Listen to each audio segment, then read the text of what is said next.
Hello students, myself Dr. Jyoti and I welcome you all to the online platform of Vedant Academy.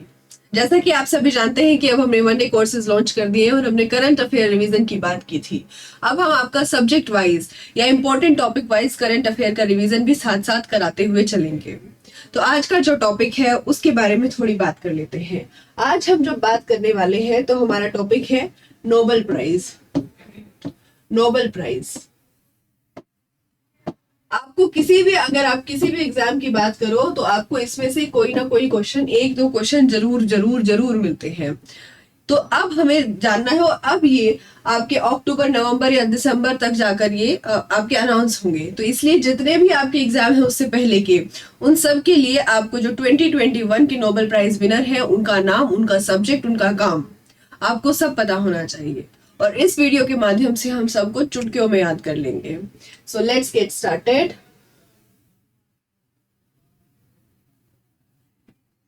अगर हम बात करें Nobel prizes 2021 के बारे में, और हम स्टार्ट कर रहे हैं केमिस्ट्री के साथ।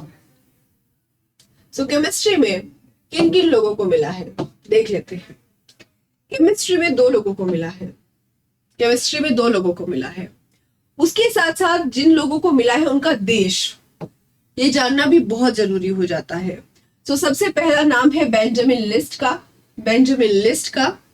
ये जर्मनी से है, क्योंकि आपके बहुत सारे एग्जाम्स में पूछा जाता है कि जिनको केमिस्ट्री में नोबेल मिला है और उसका नाम दे देंगे, पूछेंगे कि ये कौन से देश के हैं। सो केमिस्ट्री का जो अवार्ड, अपना प्राइज मिला है वो बेंजामिन लिस्ट को मिला है, जो कि आपके जर्मनी से है।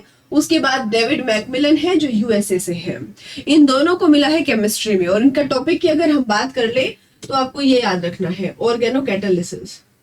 इसमें क्या होता है कि आपका ऑर्गेनिक जो भी कैटलिस्ट होता है उसके से क्या होता है, केमिकल रिएक्शन को बढ़ा दिया जाता है, इंक्रीज कर दिया जाता है। लेकिन आपको इसमें अगर हम बात करें पॉइंट टू पॉइंट हमें पढ़ना है, तो हमें याद रखना है कि केमिस्ट्री में बेंजामिन लिस्ट को मिला है, डेविड मैकमिलन को मिला है, ये जर्मनी से है, ये यूएसए से है, और इनको डेवलपमेंट ऑफ ऑर्गेनोकैटालिसिस, असिमेट्रिक ऑर्गेनोकैटालिसिस के लिए मिला है। और इसका जो इन्होंने काम किया है, इसका बहुत एक अच्छा इम्पैक्ट पड़ता है आपका। अगर हम फार्मास्यूटिकल रिसर्च की बात करें तो उसके लिए इन्होंने बहुत योगदान दिया है। तो इसकी जो रिसर्च है उसमें आपकी फार्मास्यूटिकल जो आपकी रिसर्च होती है उसमें इसका काफी इम्पैक्ट रहेगा। So this was about chemistry.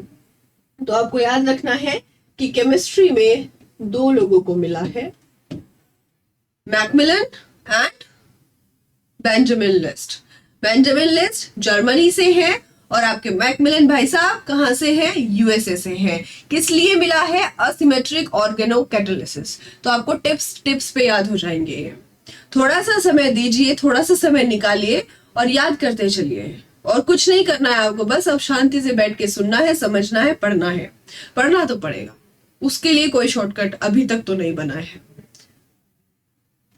Okay, so if you want to take screenshot then take it fast. Okay, next. उसके बाद हम बात कर लेते हैं फिजिक्स के बारे में। अब फिजिक्स में किन किन लोगों को मिला है। फिजिक्स में तीन लोगों को मिला है, और दो को जॉइंटली मिला है और एक को अलग मिला है। इसका मतलब कि प्राइज मनी जो है वो आधी जाएगी दो लोगों के पास और आधी जाएगी एक अकेले के पास। तो उन्होंने किस चीज पर काम किया है। अगर हम एक बेसिकली क्वेश्चन आता है कि फिजिक्स में किस टॉपिक पर दिया गया है, तो हम वहां पर बात करेंगे ground breaking contribution to our understanding of complex physical system, कि जितने भी हमारे ये भौतिकी सिस्टम होते हैं, फिजिकल सिस्टम होते हैं, उनके बारे में दिया जाएगा। ठीक है, तो किस बारे में वो जानकारी दी जाएगी, किस बारे में वो बात की गई है, वो देख लेते हैं।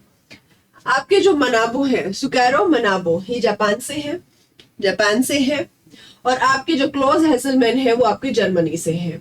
ये दोनों आपके जापान एंड जर्मनी से है। नाम याद रखना है, मनाबो, हेसलमैन। आपको अपने हिसाब से कोई भी पॉइंट आपको पकड़ लेना है इनके नाम का, और वो याद रखना है। इन्होंने क्या किया है, इन्होंने फिजिकल मॉडलिंग किसकी की है कि अब प्रेडिक्शन हो जाएगी कि कितना किस हिसाब से आपका ग्लोबल वार्मिंग से रिलेटेड है या क्लाइमेट कंडीशन से रिलेटेड है, उसके बारे में इन्होंने दिया है। ऑलराइट, उसके बाद थर्ड वन है आपके पैलिसी। जियोर्जियो पैरेसी, ये इटली से है और इन्होंने डिस्कवरी किसकी की है, वही कि उसमें क्या फ्लक्चुएशंस होंगी। अगर हम ग्रहों की बात करें तो क्या उसकी फ्लक्चुएशंस होंगी, उन सब चीजों से रिलेटेड डिस्कवरी इन्होंने की है। तो अगर हम बात करें कि ऑन एन, अगर हम तीनों को एक साथ मिलाकर देखें तो for understanding of complex physical system. और जब हम बात करेंगे मनाबो एंड हेजलमैन की, तो उन्होंने दिया है अर्थ क्लाइमेट कंडीशन वाली बात करेंगे। और जब इनकी बात आएगी तो हमारा फ्लक्चुएशंस वगैरह पढ़ने के लिए आपके प्लानिटरी स्केल और ये सब आपको बताना है। ओके, इन्होंने एक deep physical and mathematical model अपना बनाया है, डेवलप किया है, जिससे इजी हो जाएगा अंडरस्टैंड करना कितने भी कॉम्प्लेक्स सिस्टम होंगे किस किस फील्ड में, वो आपके मैथ्स में भी, बायोलॉजी में भी, न्यूरो साइंस में भी और मशीन लर्निंग में भी हेल्पफुल होंगे। तो यहाँ से हमें क्या पता चलता है कि फिजिक्स में तीन लोगों को मिला है, जापान, जर्मनी, इटली। किस लिए मिला है कि आपको कॉम्प्लेक्स फिजिकल सिस्टम को समझने के लिए तीन लोगों को मिला है, पैरिसी, मनाबो, हेजलमैन। अब आइए आगे चलते हैं। अब हम बात कर लेते हैं मेडिसिन की। तो मेडिसिन में किसको मिला है? मेडिसिन में आपके दो लोगों को मिला है, दोनों ही यूएसए से हैं। और मिला किस लिए? देखिए, टेम्परेचर बताने के लिए, या आपका जो हीट रिसेप्टर्स होते हैं उसकी डेवलपमेंट के लिए इनको मिला है कि ये डिस्कवरी की है इन्होंने receptor of temperature and touch की, जो आपके तापमान और स्पर्श से ये बता देगा कि क्या चल रहा है। ठीक है, तो हीट सेंसिंग रिसेप्टर इन्होंने बनाया है, और इन्होंने बनाया है कि कैसे वो मैकेनिकल स्टेमुलाई पर, स्किन पर, इंटरनल ऑर्गन्स पर वो काम करेगा। तो अगर हम बात करें तो इन्होंने किस लिए किया है? टेम्परेचर एंड टच के ऊपर बात करी है। किसने? आपके डेविड जूलियस जो आपके यूएसए से है, और दूसरे आपके अर्डम पेटापोटियन, ये आपके भी यूएसए से हैं। अब देखिए यूएसए में कितने नोबेल प्राइज जाते हैं, इंडिया का तो नाम ही नहीं है इस बार। तो इन दोनों ने किस चीज के लिए काम किया है? आपके टेम्परेचर एंड टच के ऊपर, टेम्परेचर एंड टच, इसके लिए इन्होंने क्या बनाए हैं? रिसेप्टर्स। तो मेडिसिन में किसको मिला है? डेविड जूलियस को और आर्डम को, दोनों यूएसए से हैं। दो लोगों को मिला है मेडिसिन में। अब हम आगे चलते हैं, हमने 3 सब्जेक्ट कवर कर लिए। अब हम नेक्स्ट देखते हैं। नेक्स्ट हम बात कर लेते हैं इकोनॉमिक्स की। इकोनॉमिक्स में आपका वही कि फर्स्ट हाफ आधा, मतलब आधा मिला है डेविड कार्ड यूएसए को, और अदर जॉइंटली जो मिला है, अदर हाफ जॉइंटली जो मिला है वो मिला है आपका एंग्रिस्ट एंड इम्बन्स को। और ये तीनों के तीनों ही यूएसए से है। इनको किस लिए मिला है? इनको जो आपके इकोनॉमिक्स में कैजुअल रिलेशनशिप्स के बारे में, और अपना जो empirical contribution to the labour economics. तो यहाँ से आपको 2 चीजें समझ में आ रही है जो हाईलाइट हो रही है। एक तो कैजुअल रिलेशनशिप के बारे में है, और दूसरा लेबर इकोनॉमिक्स के बारे में है। 3 लोगों को मिला है लेबर इकोनॉमिक्स, एंड इसको अगर हम बोले कैजुअल रिलेशनशिप के एनालिसिस के लिए, जो भी आपका इकोनॉमिकली और मेथोडोलॉजिकल वे में बात हो रही है यहाँ पर। ठीक है, तो आपका डेविड कार्ड को मिला है यूएसए, आपका जोशुआ डी एंग्रिस्ट को मिला है यूएसए, एंड आपका इम्बेंस को मिला है यूएसए। तो आपके इकोनॉमिक्स में 3 मिले हैं। 3 आपके जो प्राइज है वो 3 लोगों को मिला है, और तीनों के तीनों ही यूएसए से हैं। किस बेस पे मिला है? किस रिसर्च के लिए, किस काम के लिए मिला है? तो इनका जो कंट्रीब्यूशन है, जो आपके डेविड भाई साहब हैं, उनका है किस पे? लेबर इकोनॉमिक्स के बारे में बात हुई है। और अगर हम एंग्रिस्ट और इम्बन्स की बात करें, so for their methodological contribution to the analysis of casual relationships. तो I think this is clear. तो ये 3 लोगों को मिला है, एक को हाफ और 2 को other half. So this was about economics. अब हम बात कर लेते हैं पीस प्राइज की। आपका नोबेल का जो शांति पुरस्कार है वो किसको मिला है? वो 2 लोगों को मिला है, एक फिलीपींस के हैं और एक रशिया के। और इन्होंने काम क्या किया है? काम क्या किया है इन्होंने फ्रीडम ऑफ एक्सप्रेशन यहाँ पर हाईलाइट हो रहा है, उसके बारे में काम किया है अपने अपने देशों में। रशिया में इन्होंने किया है और फिलीपींस में मारिया जी ने किया है। तो इनको उसी के लिए जो है नोबेल पीस प्राइज दिया गया है, नोबेल पीस प्राइज दिया गया है। तो नाम याद कर लेते हैं, आपकी मारिया रेसा जी है फिलीपींस की। तो इनके जो देश में जो भी फ्रीडम ऑफ एक्सप्रेशन को बचाने की बात हो रही थी विषम परिस्थितियों में भी, तो इन्होंने उसके लिए काम किया है, इसीलिए इनको पीस प्राइज दिया गया है। सो मारिया रेसा फिलीपींस की है, और अब हम बात करें डिमिट्री की, तो वो रशिया के हैं, रशिया के हैं। इन्होंने किस लिए काम किया है?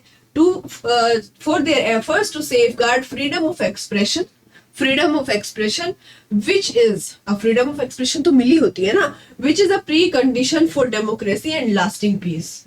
ठीक है, तो इन्होंने फ्रीडम ऑफ एक्सप्रेशन, आपको क्वेश्चन आएगा ये पक्का इस तरह से किसी ना किसी एग्जाम में, कि जो वहां पे बात होती है फ्रीडम ऑफ एक्सप्रेशन, कौन सी फ्रीडम के ऊपर, या किस जो बात पीस प्राइज मिला है वो किस लिए मिला है, उन्होंने किसके लिए काम किया है। सो आपको फ्रीडम ऑफ एक्सप्रेशन बताना है वहां पर, फ्रीडम ऑफ एक्सप्रेशन। अब हमारा लिटरेचर वाला बचता है। लिटरेचर वाला जो है अवार्ड वो मिला है तंजानिया के अब्दुल रजाक गुरनाज जी को, अब्दुल रजाक जी को। और उन्होंने किस चीज पर काम किया है, उन्होंने किस चीज पर काम किया है?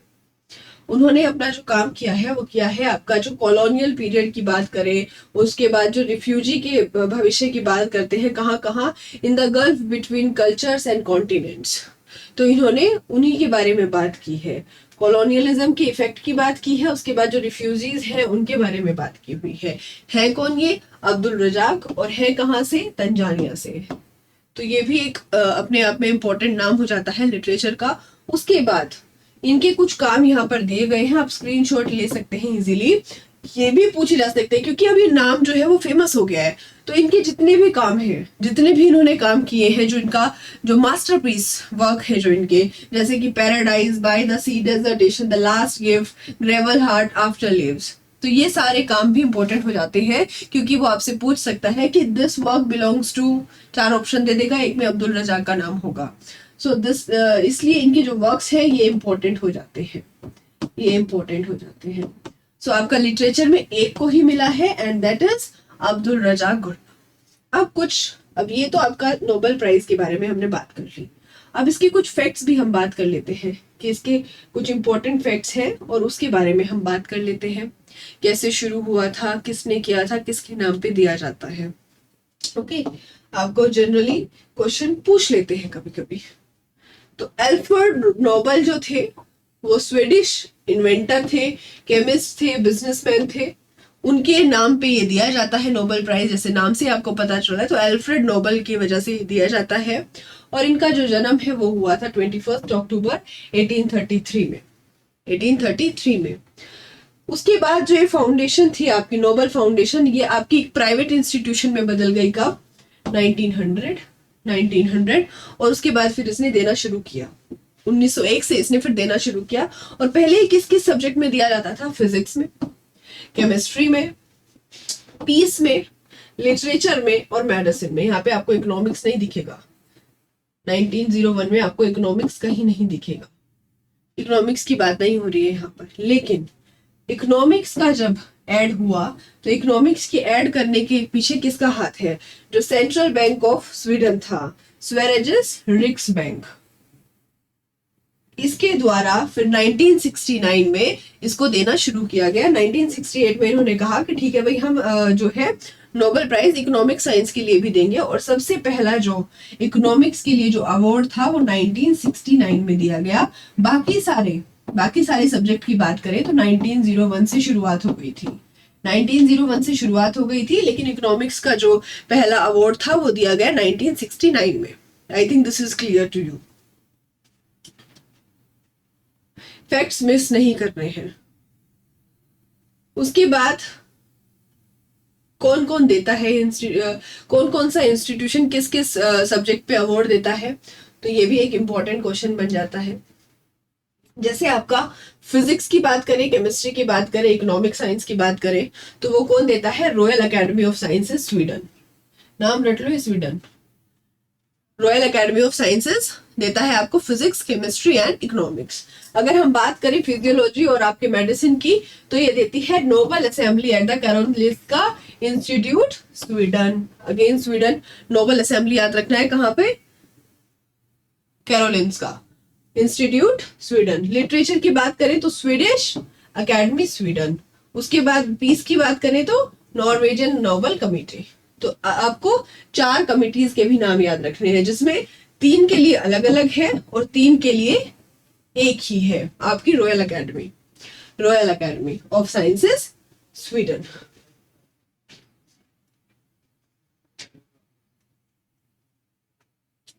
अब इसमें इकोनॉमिक्स की अगर बात करें तो इसमें 2 फैक्टर्स आ जाते हैं जो इंपॉर्टेंट है। सबसे पहला जो इकोनॉमिक्स के लिए वुमेन को अवार्ड दिया गया था वो थी आपकी एलेनोर ऑस्ट्रोम। सबसे पहली बार उनको दिया गया था 2009 में। उसके बाद यंगेस्ट और second economist to receive Nobel prize वो है आपकी डफलो।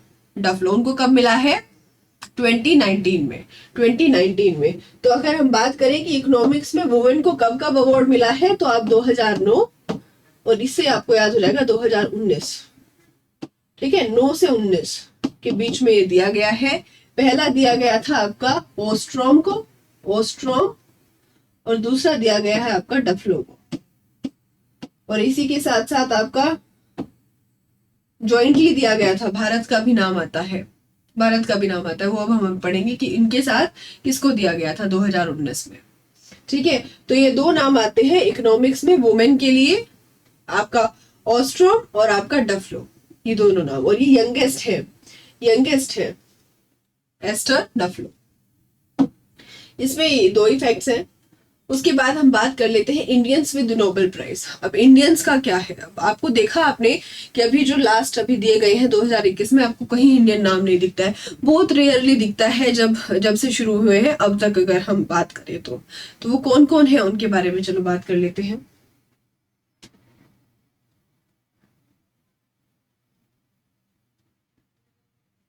सबसे पहले रविंद्रनाथ टैगोर, इनको लिटरेचर में मिला था 1913 में। उसके बाद सीवी रमन फिजिक्स में मिला था 1930 में। उसके बाद Hargobind Khurana medicine 1968, Mother Teresa peace 1979, Subrahmanyan Chandrasekhar नाम से पता चल रहा है फिजिक्स 1983, बहुत पढ़ते हैं इनके बारे में। Amartya Sen everybody knows economics 1998, Venkatraman Ramakrishnan chemistry 2009। इन दोनों नामों में कंफ्यूज नहीं होना है, वेंकट रमन में और सुब्रमण्यम चंद्रशेखर में। चंद्रशेखर याद कर लो फिजिक्स के लिए और रामाकृष्णन याद कर लो केमिस्ट्री के लिए। कैलाश सत्यार्थी एवरीवन नोज, किसमें मिला था उनको, पीस प्राइज मिला था उनको। और अभिजीत बनर्जी, अभी बताया था ना डफलो के साथ जॉइंटली मिला था 3 लोगों को इनको। तो अभिजीत बनर्जी इंडिया से थे और इनको इकोनॉमिक साइंसेज में 2019 में नोबेल प्राइज मिला था इकोनॉमिक साइंसेज में। सो ये थे आपके कि जिनको इंडिया में जिनको मिला है Nobel prize.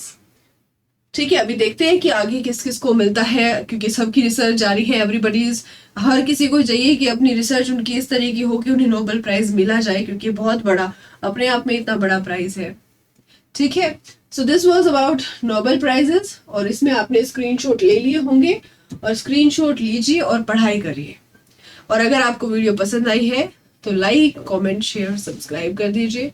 Thank you, have a nice day.